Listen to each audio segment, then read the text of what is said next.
Good morning students, आज हम लोग अपना नया टॉपिक स्टार्ट करने जा रहे हैं, रिफ्रैक्शन थ्रू ग्लास प्रिज्म। ठीक है, हेडिंग डाल लीजिएगा,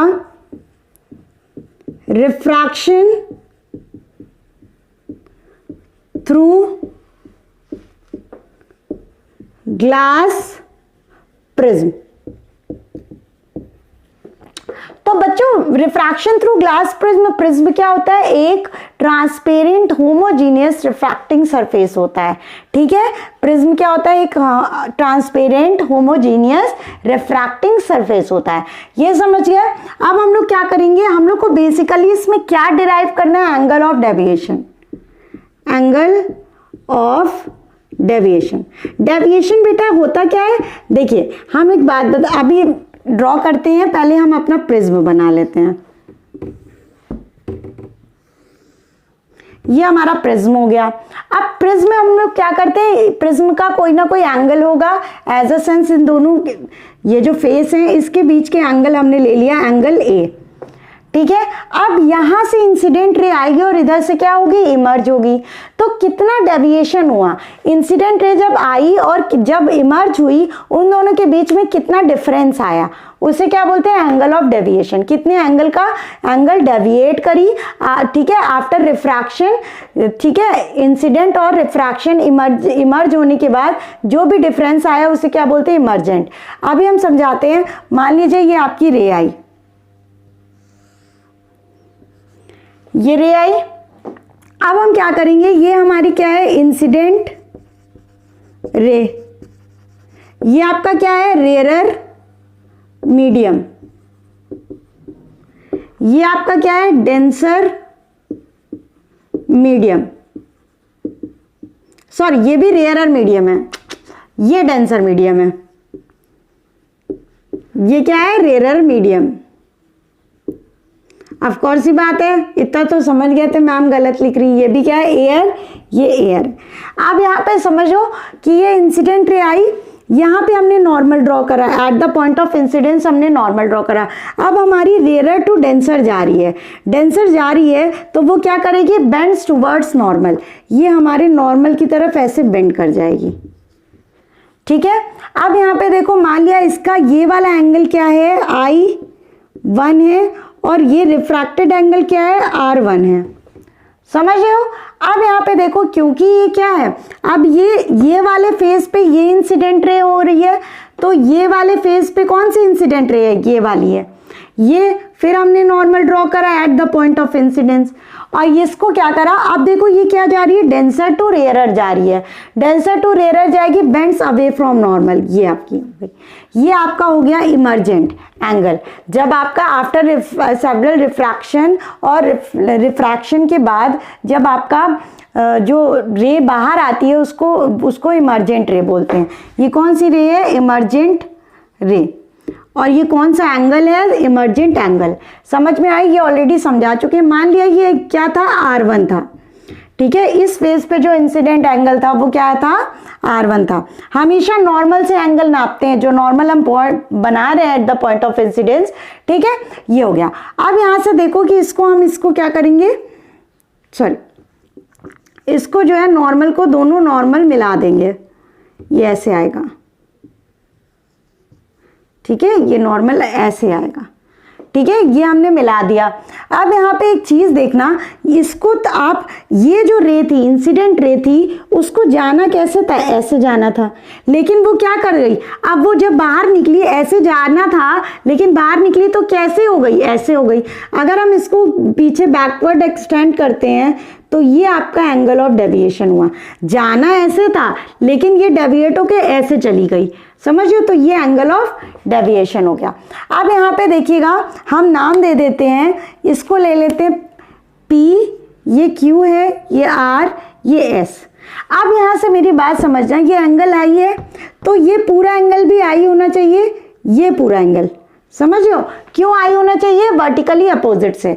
अगर ये पूरा I होना चाहिए, ये वाला पूरा I एंगल होना चाहिए, उसमें से R1 घटा देंगे तो ये वाला एंगल आ जाएगा। ठीक है, अगर हम ये जो है पूरा I1 होना चाहिए, उसमें से ये जो है I1 होना चाहिए, उसमें से R1 घटा दिया तो ये वाला एंगल आ गया। कौन सा? ये।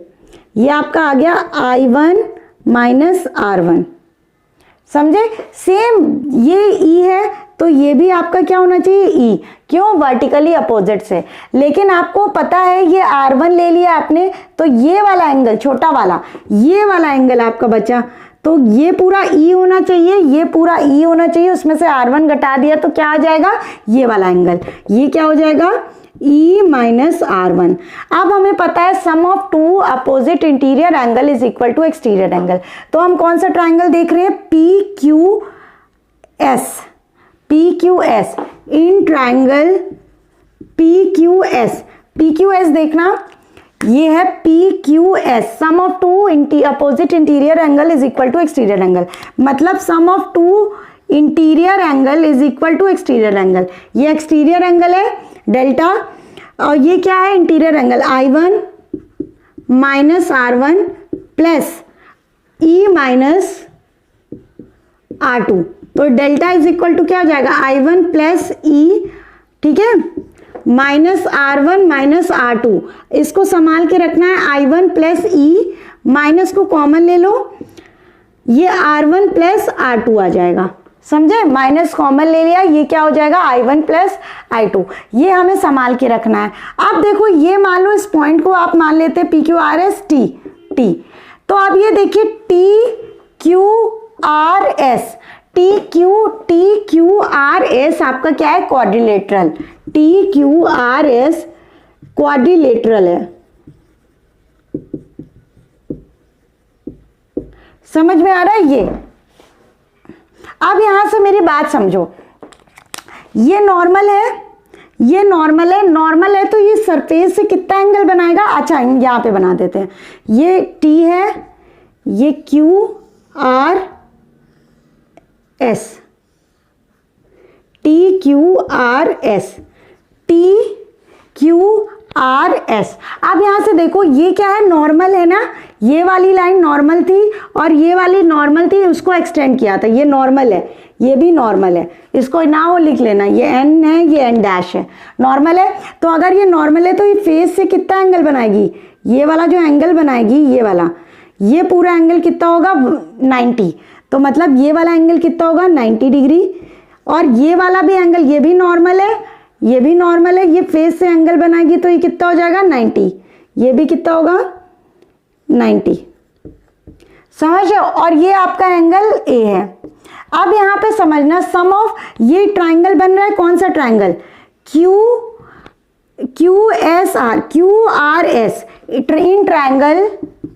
इन ट्राइंगल QRS, ये वाला QRS देखो तो R1 प्लस R2, ये R2 है बेटा, R1 लिख दिया क्या, R2 है, ये R2 है, ठीक है, ये R2 हो जाएगा, समझ गए। अब यहाँ पे कुछ नहीं, R1 लिख दिए थे, 2 बार R1 हो गया, तो ये R2 होगा बेटा। तो यहाँ पे देखो क्या हो जाएगा कि R1 प्लस R2 प्लस ये वाला एंगल 180 डिग्री होगा, ट्राइंगल बना रहा है, तो ये देखिए, तो ये वाला एंगल क्या हो जाएगा, 180 माइनस R1 प्लस R2, ये हो जाएगा ना, सम ऑफ ये R1 plus R2 plus angle R is equal to 180 degree होना चाहिए, तो ये हो जाएगा angle R is equal to 180 minus R1 plus R2, ठीक है। अब यहाँ पे ये चीज आ गई, तो अब आप ये वाला एंगल देखो कितना हो जाएगा, 180 माइनस R1 प्लस R2। हमको पता है किसी भी कोई भी क्वाड्रिलेटरल है उसके चारों एंगल का सम कितना होता है, 360, मतलब ये प्लस ये प्लस ये प्लस ये कितना हो जाएगा, 360। कर लो फटाफट, एंगल A प्लस 90 प्लस ये वाला 90, ये हो गया, प्लस ये वाला एंगल, ये क्या हो जाएगा, 180 minus R1 plus R2 is equal to 360 हो जाएगा, 360 हो जाएगा, समझ लो। तो यहां से देखो ये कितना हो जाएगा, एंगल ए बचा 90 कितना हो गया, 180, और एक और 180 है, ये भी 180 माइनस ये क्या हो जाएगा, R1 plus R2 is equal to 360। अब 180 क्या हो जाएगा, 360 उधर जाएगा तो माइनस हो जाएगा, तो उधर कितना बचेगा, 0, मतलब angle A minus R1 plus R2 क्या हो जाएगा, जीरो हो जाएगा। तो angle A is equal to क्या आ जाएगा, R1 प्लस R2। ठीक है, ये आ गया। अब R1 प्लस R2 की जगह हम लोग क्या पुट कर सकते हैं, ये अगर पहली इक्वेशन होती तो हम लोग फर्स्ट इक्वेशन में क्या पुट कर देते, angle A is equal to R1 plus R2, R1 और R2 की जगह क्या कर देंगे, एंगल A, तो एंगल ऑफ डेविएशन निकल आएगा। इतना नोट डाउन कर लीजिए। ठीक है,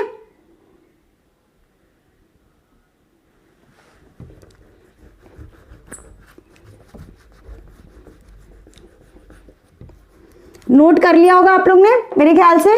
डेल्टा इज इक्वल टू क्या हो जाएगा, I1 प्लस E, और वहां पे R1 और R2 की जगह क्या लिख देंगे, minus angle A। This is your derivation. अब देखो एक मिनिमम डेविएशन का मेथड है, इसको लिख लीजिए, पहले इसको लिख लीजिए, अब जगह नहीं बची है।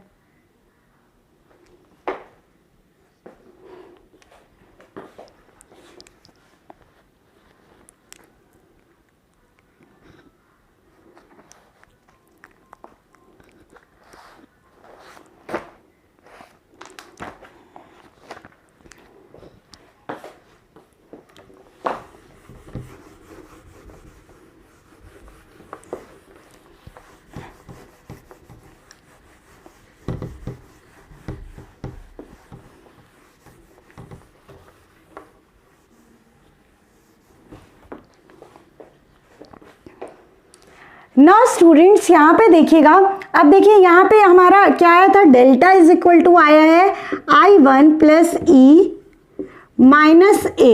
अब I1 को हम क्या लिखते हैं, इंसिडेंट एंगल, तो delta is equal to I plus E minus A for minimum deviation. मान लीजिए बहुत कम आपका वेरिएशन हुआ है, मतलब जैसे इंसिडेंट रे आ रही थी जिस एंगल पे, उतनी ही इमर्जेंट रे निकली है, मतलब बहुत ही कम डिफरेंस है। तो आपका क्या हो जाएगा, फॉर मिनिमम डेविएशन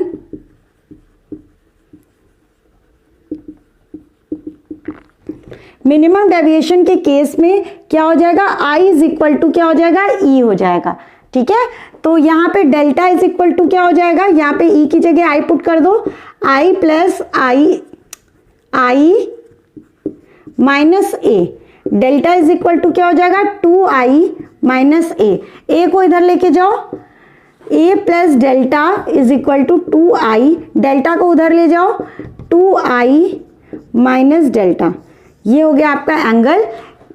मतलब अगर प्रिज्म का आपको एंगल निकालना होगा तो आप ये फॉर्मूला यूज कर सकते हैं, 2I माइनस डेल्टा।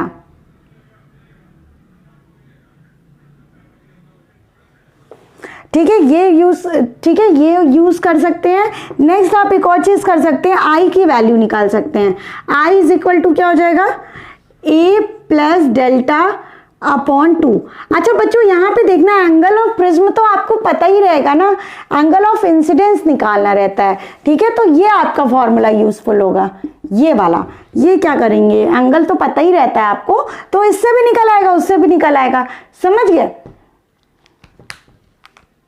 हम लोग अपना नेक्स्ट टॉपिक देखेंगे, रिलेशन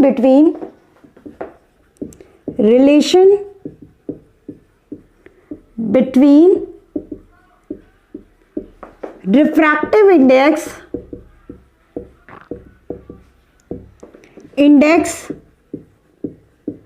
एंड मिनिमम डेविएशन। ठीक है बच्चों, अब यहाँ पे एक चीज देखिएगा, अभी हम लोग ने जो डिराइव किया था वो क्या निकाला था, I is equal to A plus delta upon 2। ये मिनिमम की कंडीशन थी, डेल्टा M की कंडीशन थी, ये कंडीशन हम लोग ने निकाली। एक और चीज हम लोग ने देखी थी, angle A is equal to R1 plus R2। ठीक है, ये जब हम लोग प्रिज्म का डेरिवेशन कर रहे थे उसी के बीच में ये इक्वेशन आई थी। तो अगर हम R1 is equal to R2 ले लेते हैं, इज इक्वल टू R ले लेते हैं, angle A is equal to R plus R, angle A is equal to 2R हो जाएगा, R is equal to angle A by 2। हमें पता है रिफ्रैक्टिव इंडेक्स का फॉर्मूला क्या होता है, sine I upon sine R। समझो, तो refractive index is equal to sine I क्या है, ये a plus delta m upon 2, ठीक है। और ये क्या हो जाएगा, sine r sine a by 2। a क्या है, angle of prism, angle of prism. Delta क्या है, एंगल ऑफ डेविएशन, ठीक है।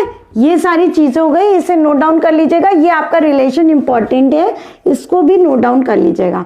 अगर आपको आता है, ज्यादा मार्क्स का आता है, तो आपको पूरा शुरू से डिराइव करके ये वाली इक्वेशन लानी पड़ेगी, फिर इसका जो है रिलेशन निकालना पड़ेगा, ठीक है। इतना हो गया, thank you. Hello students, kindly watch my other videos and don't forget to subscribe, like and also share my videos with your friends.